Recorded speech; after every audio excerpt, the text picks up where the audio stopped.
Selamat pagi teman-teman, Shalom. Renungan pagi hari ini berjudul Ketika Roh Kudus Membangkitkan Prajurit, Bukan Penonton. Turutlah menderita sebagai seorang prajurit yang baik dari Kristus Yesus. Semua orang yang dipimpin Roh Allah adalah anak Allah. Ada generasi yang sedang Tuhan bangkitkan pada zaman ini. Bukan generasi yang kecanduan kenyamanan, hiburan, dan kekristenan pasif, tetapi generasi prajurit yang dipenuhi api Tuhan. Roh Kudus tidak pernah diutus hanya untuk membuat orang percaya menjadi penonton emosional dalam ibadah gereja. Dia datang untuk mengubah manusia biasa menjadi pembawa otoritas ilahi. Surga sedang mencari pria dan wanita bukan hanya bertepuk tangan saat khotbah, tetapi berdiri dalam peperangan rohani, memikul beban dalam doa, dan menyatakan kuasa Allah di tempat-tempat gelap. Banyak orang menginginkan mahkota, tetapi sedikit yang mau dihancurkan. Banyak yang menginginkan kebangunan rohani, tetapi sedikit yang mau hidup kudus. Banyak yang menginginkan kuasa, tetapi sedikit yang mau menyerahkan diri sepenuhnya.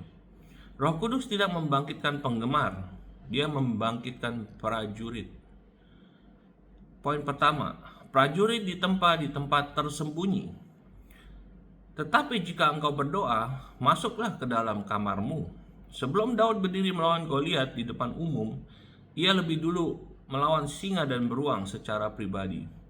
Pertempuran terbesar pertama-tama tidak terjadi di depan manusia, tetapi di tempat tersembunyi.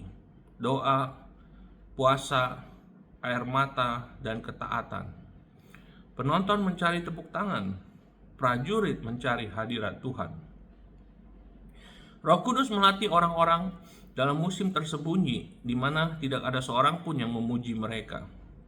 Dalam kesunyian itu, dia menghancurkan kesombongan, menyembuhkan luka, memurnikan motivasi, dan membangun ketahanan rohani. Minyak urapan lahir di tempat penghancuran. Poin kedua, Roh Kudus tidak memberi kuasa kepada kemalasan. Bangunlah hai kamu yang tidur. Salah satu tipu daya terbesar generasi ini adalah percaya bahwa kekristenan hanya tentang menerima berkat sambil tetap tertidur secara rohani. Roh Kudus menegur, membangunkan, dan menggerakkan orang percaya. Ketika roh benar-benar menyentuh seseorang, doa menjadi kebutuhan, kekudusan menjadi menarik, dosa menjadi tidak tertahankan. Jiwa-jiwa menjadi berharga, lapar rohani semakin bertambah.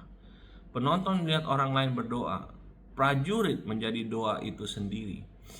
Penonton menonton video kebangunan rohani, prajurit menjadi kebangunan rohani. Poin ketiga, prajurit memikul beban bagi generasinya. Aku mencari di tengah-tengah mereka seorang yang mau membangun tembok dan berdiri di hadapanku. Tuhan masih mencari orang-orang yang mau berdiri di celah bagi keluarga, kota, bangsa, dan jiwa-jiwa yang hancur. Roh Kudus menaruh beban ilahi atas para prajurit. Beban untuk kemurnian, beban untuk kebangunan rohani, beban untuk jiwa-jiwa, beban untuk kebenaran, beban untuk doa. Penonton mengkritik kegelapan, prajurit menghadapi kegelapan dengan terang. Roh Kudus sedang membangkitkan para pendoa syafaat yang menangis ketika orang lain tidur. Dia membangkitkan orang percaya yang membawa hati Tuhan, bukan gangguan dunia. Poin keempat, prajurit dibentuk melalui kehancuran. Cukuplah kasih karuniaku bagimu, sebab justru dalam kelemahanlah kuasaku menjadi sempurna.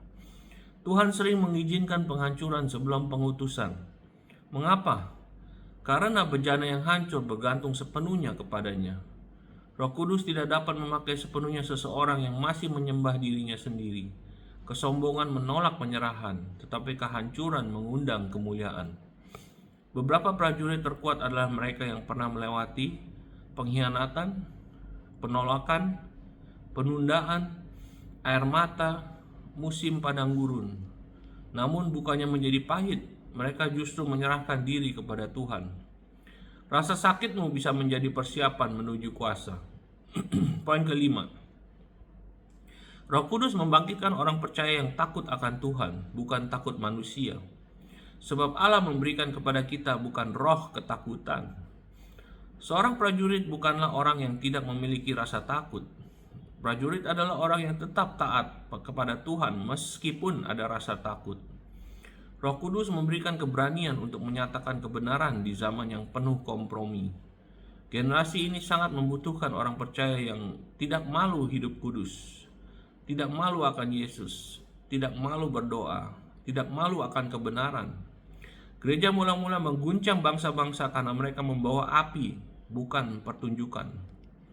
Kekristenan tanpa kuasa rohani hanya menjadi agama biasa. Poin keenam, peperangan ini bukan melawan darah dan daging, karena perjuangan kita bukanlah melawan darah dan daging. Roh Kudus membuka mata para prajurit untuk memahami realitas rohani. Beberapa pertempuran tidak bisa diselesaikan hanya dengan kecerdasan, koneksi, atau usaha manusia. Kemenangan tertentu hanya datang melalui doa, puasa, iman, ketaatan, dan kepekaan rohani. Prajurit memahami bahwa peperangan rohani membutuhkan senjata rohani. Poin ketujuh, Tuhan sedang membangkitkan pasukan, bukan penonton. Siapakah yang boleh naik ke gunung Tuhan? Masa kekristenan yang santai dan kompromi sedang berakhir. Tuhan sedang membangkitkan pria yang membawa hadiratnya, wanita dengan kemurnian dan api Tuhan, anak-anak muda yang terbakar oleh kebangunan rohani, pendoa syafaat yang bergumul dalam doa, penyembah yang melayani Tuhan, orang percaya yang menolak kompromi. Surga sedang merekrut prajurit, bukan penonton. Roh Kudus sedang bertanya, siapa yang akan berdiri bagiku di generasi ini? Sebagai penutup, jangan puas hanya menghadiri gereja sementara tetap tertidur secara rohani. Roh Kudus ingin menyalakan kehidupan doamu, memenuhi hidupmu dengan keberanian, menghancurkan rantai kompromi, menjadikanmu bejana kebangunan rohani, mengubahmu menjadi prajurit rohani. Ini bukan musim untuk bermain-main dengan tujuan hidupmu. Ini adalah musim untuk bangkit. Bangkitlah menjadi teranglah, sebab terangmu datang. Mari kita berdoa. Tuhan Yesus, bangunkan aku dari kepasifan rohani. Biarlah Roh Kudus mengubahku dari seorang penonton menjadi prajurit terang. Berikan aku kekuatan untuk berdiri bagi kebenaran, rasa lapar akan doa, keberanian untuk kebangunan rohani, dan hati yang sepenuhnya berserah kepadamu. Biarlah hidupku membawa api yang memuliakan namamu. Amin. Wow, udah Jumat lagi ya. Have a great weekend ahead. Have a good rest. And yes, just rely on the Holy Spirit in everything that you do, say. And God bless you. See you again on Monday. Bye-bye.